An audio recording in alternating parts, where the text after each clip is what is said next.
हाफिज़ अहमद कादर साहब, तुसी एग्रीगेटर वाली गल तो करती बतौर एग्रीगेटर, लेकिन इस टाइम जाहिर गल है कि जो हकीकत है वो तो है ही है, ठीक है ना, शार्टफॉल वाला। मैं उस शार्टफॉल के उत्ते तुहाडे नाल मैं गल करांगा, लेकिन पहले मैं उस्मान साहब की एक सवाल मेरे ज़हन च आया। उस्मान साहब, महकमा खुराक पंजाब जिहड़ा है एक कहते ना चुमुखी जंग लड़दा पिया है कि तनकीद भी बर्दाश्त कर रहा है, खुकर साहब जैसे लोग जोड़े वो भी तनकीद कर रहे हैं, सार्फीन जड़े हैं ने वो भी गल कर रहे हैं। हुण मसला ही आटा जड़ा है अगर थोड़ा जिहा वधिया है तो लोग ये नहीं सोचते कि भाई किसान नूं 3800-3900 रुपया जड़ा रेट है किसान नूं ज़्यादा मिले है। जो किसान नूं रेट ज़्यादा मिलेगा तो ला महला आटा भी तो महंगा होएगा ना, 100-150-200। लेकिन सब तो बड़ा मसला जो चैलेंज फूड डिपार्टमेंट वास्ते आने वाले दिनों के विच है कि असी अगर शार्टफॉल नूं थोड़ा ज़हन च रखिए और जो सूरत हाल है, और तुहानूं पता ही है कि साढ़े बहुत सारे नहीं लेकिन बहुत सारे फ्लोर मिल जड़े मालकान ने वो कोई मौका हाथों जान नहीं देंदे, बहरान आ रहा हो कमाई का। फूड डिपार्टमेंट पंजाब वास्ते इस टाइम आटे की प्राइस तो ज़्यादा वो दस्तियाबी अवेलेबिलिटी जी चैलेंज है, ये वास्ते फूड डिपार्टमेंट की इकदाम कर रहा है? जी शुक्रिया रिजवान भाई। सब तो पहले तो मैं खालिद साहब की जिहड़ी है ज़ाहिरी गल है वो दर्द मताना बड़ी गुफ्तगू कर रहे सन। एक गल उत्थे मैं ऐड करना चाहांगा उस सारी गुफ्तगू दे विच कि मैनूं ये समझ नहीं आ रही कि मुखालफत किहड़ी गल दी हो रही है। मुखालफत इस गल दी हो रही है कि किसान नूं रेट जे लग गया क्योंकि ना आप क्या है कि जनाब एग्रीगेटर ते अजे तक कोई खरीदारी नहीं कर सके, ਤੇ ਜੇ ਕਿਸਾਨ ਨੇ ਵੇਚ ਵੀ ਲਈ ਹੈ ਤੇ ਫਿਰ ਜੇ ਅਸੀਂ ਕਾਰਵਾਈ ਸਾਡੀ ਸਟਾਕਿਸਟ ਦੇ ਉੱਤੇ ਜਾਂ ਵਿਚਲਾ ਜਿਹੜਾ ਤਬਕਾ ਹੈ ਜਿਹੜਾ ਮਿਡਲਮੈਨ ਹੈ ਉਹਦੇ ਉੱਤੇ ਜਾਂ ਆੜਤੀ ਦੇ ਉੱਤੇ ਜਿਹੜਾ ਲੁਕਾ ਕੇ ਕਣਕ ਜਾਂ ਕਣਕ ਨੂੰ ਸਟਾਕ ਕਰਕੇ ਉਹਦੇ ਵਿੱਚੋਂ ਪੈਸਾ ਬਣਾਉਣਾ ਚਾਹ ਰਿਹਾ ਹੈ at the caste of cost ਜਿਹੜੀ ਹੈ ਉਹ ਕਾਸਟ ਉਹ ਸਾਡੀ तमाम 42% ਅਰਬਨ ਪੋਪੂਲੇਸ਼ਨ ਹੈ ਜਿਹੜੀ ਹੋਲਲੀ ਸੋਲਲੀ ਡਿਪੈਂਡੈਂਟ ਹੈ ਇਸ ਕਣਕ ਦੇ ਉੱਤੇ। ਸਹੀ, ਇਸ ਕਣਕ रोटी के उत्ते महकमा फूड वालों मैं तुहानू एक जिहड़ी असी जिहड़ा वो लैके चल रहे हैं थीम लैके चल रहे हैं वो ये है कि रोटी किसी भी फर्द दा उहदी रियासत नाल पहला तारुफ है जी।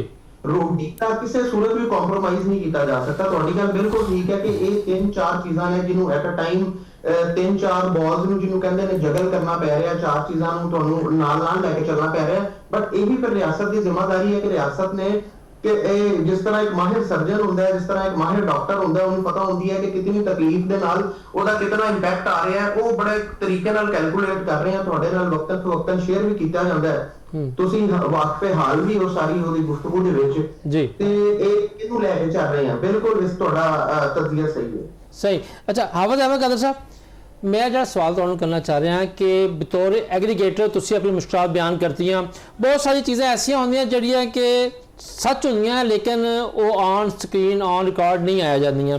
हुण जिस तरह कि EWR सिस्टम की गल की कि EWR सिस्टम ही वजह बनया एग्रीगेटर सिस्टम नूं फ्लॉप करन दा, क्योंकि एक बड़े वड्डे बैंक के जिहड़े सरबराह ने उन्हां दे जिहड़े करीबी अजीज़ ने वो प्रपोजल लैके DG साहब को गए सन, DG फूड पंजाब जद फीस साहब के कोल कि तुसी एग्रीगेटर सिस्टम ना लैके आओ तो EWR लैके आओ। जदों उन्होंने EWR तो इनकार किया तो उस तो बाद बकायदा लॉबिंग करके जड़ा है तमाम बैंकों नूं डराया गया कि यार एग्रीगेटर नूं सपोर्ट ना करो। हालांकि एग्रीगेटर के मामले ते एक मौके के उत्ते वफाकी हुकूमत भी विच पै गई सी, स्टेट बैंक भी पै गया सीगा, वज़ीर आला साहिबा दी वज़ीर आज़म नाल गल भी हो गई सी, लेकिन चीज़ां तय हो गई सन। लेकिन आखिरी लम्हात ते फिर उसी एक मखसूस ग्रुप ने चीज़ों को खराब किया। खैर ये तो एक हकीकत है जी कि आने वाले वक्त के जोड़ा है वो सामने आ जाएगी। लेकिन मेरा सवाल तुहाडे नाल ये है कि शॉर्टफॉल मौजूद है बतौर फॉर्मूलर एग्रीगेटर, तुहानूं भी पता है कि शॉर्टफॉल मौजूद है, ठीक है ना जी। और शॉर्टफॉल के होंदे होए आने वाला जो आटा सीजन है इनू किस तरह तुसीं मैनेज करोगे फॉर्मूला वाले?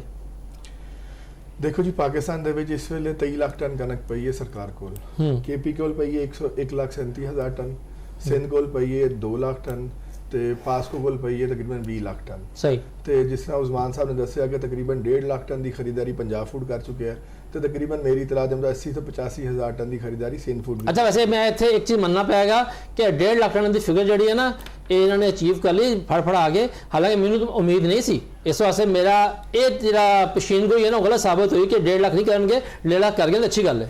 तो तकरीबन साढ़े को इस वेले 25 लाख टन का स्टॉक पाकिस्तान दे विच सरकारी महकमे दे विच पूरा हो चुका है। ਜਿੱਥੋਂ ਤੁਸੀਂ ਗੱਲ ਕੀਤੀ ਕਿ ਐਤਕੀ ਕੀ ਹੋਏਗਾ, ਦੇਖੋ ਸਾਡੇ ਕੋਲ ਐਸ ਫਿਲਹਾਲ ਮਿਲਤ 2 ਤੋਂ 3 ਚੀਜ਼ਾਂ ਹੁੰਦੀਆਂ ਨੇ ਜਿੱਥੋਂ ਅਸੀਂ ਡਿਟਰਮਿਨ ਕਰਨੇ ਆ ਕਿ ਫਸਲ ਕਿਹੋ ਜਿਹੀ ਹੈ ਤੇ ਹਾਲਾਤ ਕਿਹੋ ਜਿਹੇ ਨੇ। ਵੇਖੋ ਪੂਰੀ ਫਸਲ ਦੇ ਉੱਤੇ ਬਾਰਿਸ਼ ਪਈ ਹੈ, ਪੂਰੇ ਪੰਜਾਬ ਪੂਰੇ ਸਿੰਧ ਦੇ ਉੱਤੇ ਫਸਲ ਦੇ ਵਿੱਚ ਬਾਰਿਸ਼ ਪਈ ਹੈ, ਜਿਸ ਦੀ ਵਜ੍ਹਾ ਤੋਂ ਉਹਦਾ ਹੈਕਟਰ weight ਘਟ ਗਿਆ। ਜਿਹੜਾ ਹਰ ਸਾਲ ਹੁੰਦਾ ਹੈ 81 82 ਤੇ ਐਤਕੀ ਆ ਰਿਹਾ ਹੈ 69 70 71 ਜੋ ਟੈਸਟ ਵੇਟ ਕਰਨੇ ਜਿਹਨੂੰ, ਹਾਂਜੀ ਠੀਕ ਹੈ। ਤੇ ਗੱਲ ਇਹ ਜਦੋਂ weight ਘਟ ਗਿਆ ਤੇ ਇਸ ਦਾ ਮਤਲਬ ਹੈ ਤੁਹਾਡੀ ਫਸਲ ਦੀ ਐਵਰੇਜ ਘਟ ਹੈ। ਜਦੋਂ ਤੁਸੀਂ ਫਸਲ ਨੂੰ ਫਿਜ਼ੀਕਲੀ ਵੀ ਵੇਖਦੇ ਹੋ ਤੇ ਤੁਹਾਡੀ ਫਸਲ 골ਡਨ ਹੁੰਦੀ ਹਰ ਸਾਲ, ਗੰਦਮੀ ਰੰਗ ਜਿਹਨੂੰ ਕਿਹਾ ਜਾਂਦਾ। ਐਤਕੀ ਉਹ ਸਾਰੀ ਫਸਲ ਸਫੇਦ ਹੈ। ਜਦੋਂ ਕਣਕ ਸਫੇਦ ਹੋ ਜਾਂਦੀ ਹੈ ਤੇ ਪਰ ਏਕੜ ਯੀਲਡ ਘਟ ਜਾਂਦੀ ਹੈ। ਇੱਕ ਪੜ੍ਹੀ ਲਿਖੀ ਗੱਲ ਹੈ, ਕੋਈ ਇਹ ਗੱਲ ਨਹੀਂ ਜਿਹੜੀ ਕਿਸੇ ਨੂੰ ਨਹੀਂ ਪਤਾ। ਤੇ ਜਦੋਂ ਹਰ ਫਸਲ ਦਾ ਦਾਣਾ, ਬੇਸ਼ੱਕ ਤੁਸੀਂ ਅਟਕ ਤੋਂ ਲੈ ਕੇ ਰਹੀਮ ਯਾਰ ਖਾਨ ਤੱਕ ਚਲੇ ਜਾਓ, ਤੁਸੀਂ ਘੋਟਕੀ ਚਲੇ ਜਾਓ, ਤੁਸੀਂ ਸਿੰਧ ਹੈਦਰਾਬਾਦ ਚਲੇ ਜਾਓ, ਹਰ ਜਗ੍ਹਾ ਤੇ ਦਾਣਾ ਸਫੇਦ ਹੈ। ਤੇ ਇਹ ਲਾਮਹਾ ਇਹਦੇ ਵਿੱਚ ਕੋਈ ਸ਼ੱਕ ਕੋ ਸ਼ੁਬਾਤ ਨਹੀਂ ਕਿ ਐਤਕੀ ਫਸਲ ਦਾ weight ਘੱਟ ਹੈ, ਟੈਸਟ weight ਘੱਟ ਹੋ ਗਿਆ, ਜਿਸ ਦੀ ਵਜ੍ਹਾ ਤੋਂ ਤੁਹਾਡੀ ਐਵਰੇਜ ਘਟਣੀ ਹੈ। ਤੁਸੀਂ ਜੋ ਮਰਜ਼ੀ ਕਰ ਲਓ, ਸਹੀ ਹੈ। ਤੇ ਜਦੋਂ ਐਵਰੇਜ ਘੱਟ ਹੈ, ਤੁਹਾਡੀ ਫਸਲ ਘੱਟ ਹੈ, ਅਗਰ ਤੁਹਾਡੀ ਮੁਲਕ ਵਿੱਚ ਪੂਰੀ ਗੰਦਕ ਨਹੀਂ ਸ਼ਾਰਟਫਾਲ ਹੈ ਤਾਂ ਬਹੁਤ ਪੈਸਿਆਂ ਦਾ ਹੱਲ ਪੈਸਾ, ਗੰਦਮ ਦਾ ਹੱਲ ਗੰਦਮ, ਇਸ ਤੋਂ ਇਲਾਵਾ ਕੋਈ ਹੱਲ ਨਹੀਂ। ਜਿੱਥੇ ਤੁਸੀਂ ਅਸਲਾ ਚਲਾਣਾ ਉੱਥੇ ਤੁਸੀਂ ਕਣਕ ਨਹੀਂ ਚਲਾ ਸਕਦੇ, ਜਿੱਥੇ ਤੁਸੀਂ ਕਣਕ ਚਲਾਣੀ ਉੱਥੇ ਤੁਸੀਂ ਅਸਲਾ ਨਹੀਂ ਚਲਾ ਸਕਦੇ। ਤੁਹਾਨੂੰ ਜਿਹੜੀ ਸ਼ਾਇਦ ਜਿੱਥੇ ਚਾਹੀਦੀ ਹੈ ਉਹੀ ਚਲਾਣੀ ਪਏਗੀ। ਤੇ ਮੇਰੇ ਹਿਸਾਬ ਨਾਲ ਗੰਦਮ ਦਾ ਹੱਲ ਸਿਰਫ ਗੰਦਮ ਹੈ। ਅਗਰ ਤੁਸੀਂ ਗੰਦਮ ਦਾ ਬੰਦੋਬਸਤ ਨਾ ਕੀਤਾ ਤੇ ਬੜੇ ਮਾੜੇ ਹਾਲਾਤ ਹੋਣਗੇ, ਆਵਾਮ ਵੀ ਜ਼ਲੀਲ ਹੋਏਗੀ, ਸਰਕਾਰ ਵੀ ਜ਼ਲੀਲ ਹੋਏਗੀ, ਫਲਾਰ ਮਿਲਰਸ ਵੀ ਜ਼ਲੀਲ ਹੋਣਗੇ ਤੇ ਇੱਕ ਦੂਜੇ ਦੇ ਉੱਤੇ ਮਲਬਾ ਪਾਣਗੇ, ਹੋਰ ਕੁਝ ਨਹੀਂ ਕਰਨਗੇ ਤੇ ਹੱਲ ਕੋਈ ਨਹੀਂ ਹੋਏਗਾ। ਕਿਉਂਕਿ ਅਗਰ ਟ੍ਰੇਨ ਮਿਸ ਕਰ ਛੱਡੀ, ਕਿਉਂਕਿ ਦੇਖੋ ਇੰਪੋਰਟ ਦਾ ਇੱਕ ਟਾਈਮ ਹੈ। 5 ਐਕਸਪੋਰਟਰ ਕੰਟਰੀਜ਼ ਨੇ। ਸਭ ਤੋਂ ਪਹਿਲੇ ਬਲੈਕ ਸੀ ਆਂਦਾ, ਜਿੰਦੇ ਵਿੱਚ ਰਸ਼ੀਆ, ਯੂਕਰੇਨ ਤੇ ਰੋਮਾਨੀਆ ਆਂਦਾ।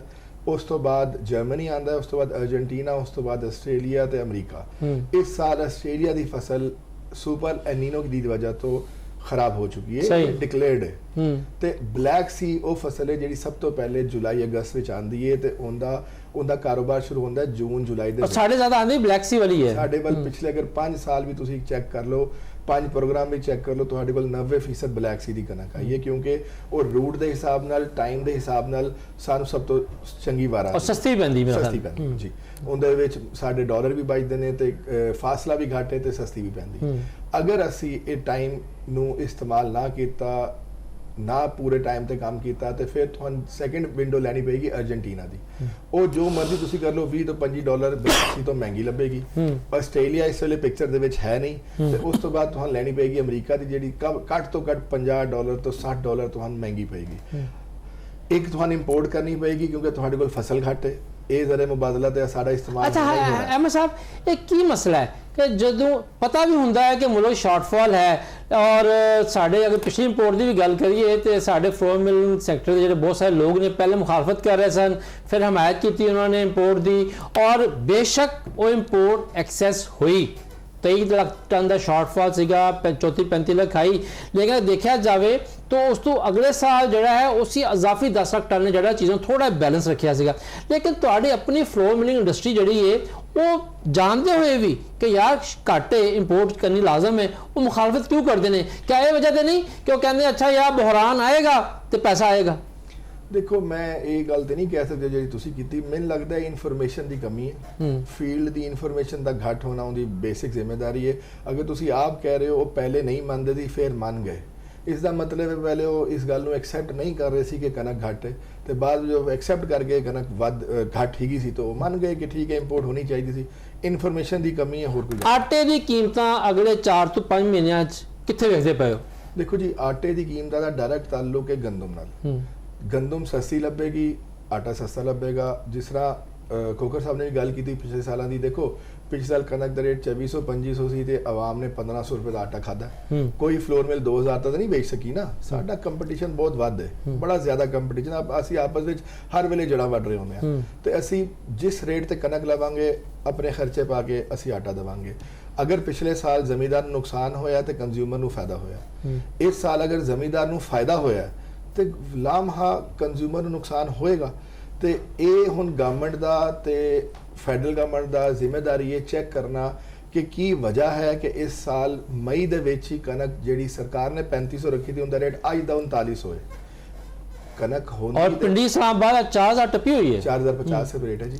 ਗੱਲ ਇਹ ਕਿ ਇਹ ਜ਼ਮੀਂਦਾਰ ਨੇ ਅਗਰ ਰੇਟ ਲਿਆ ਜਿਹੜਾ ਉਹਦਾ ਹੱਕ ਹੈ ਤੇ ਹੁਣ ਉਹ ਪੁਆਇੰਟ ਗਵਰਨਮੈਂਟ ਦਾ ਤੇ ਸਰਕਾਰ ਦਾ ਕੰਮ ਹੈ, ਫੈਡਰਲ ਸਰਕਾਰ ਦਾ ਕੰਮ ਹੈ ਪੁਆਇੰਟ ਆਊਟ ਕਰਨਾ ਕਿ ਕਿਸ ਰੇਟ ਤੇ ਜ਼ਮੀਂਦਾਰ ਨੂੰ ਪੈਸੇ ਲੱਭਣੇ ਚਾਹੀਦੇ, ਕਿਸ ਰੇਟ ਤੇ ਆਟਾ ਵਿਕਣਾ ਚਾਹੀਦਾ। ਆਟਾ ਵਿਕਣਾ ਗੰਦਮ ਦੇ ਰੇਟ ਤੇ, ਜਿਤਨਾ ਰੇਟ ਗੰਨਕ ਦਾ ਹੋਏਗਾ ਉਸ ਹਿਸਾਬ ਨਾਲ ਆਟਾ। ਬਿਲਕੁਲ ਸਹੀ ਕਹਿ ਰਹੇ ਹੋ ਹਾਫਿਜ਼।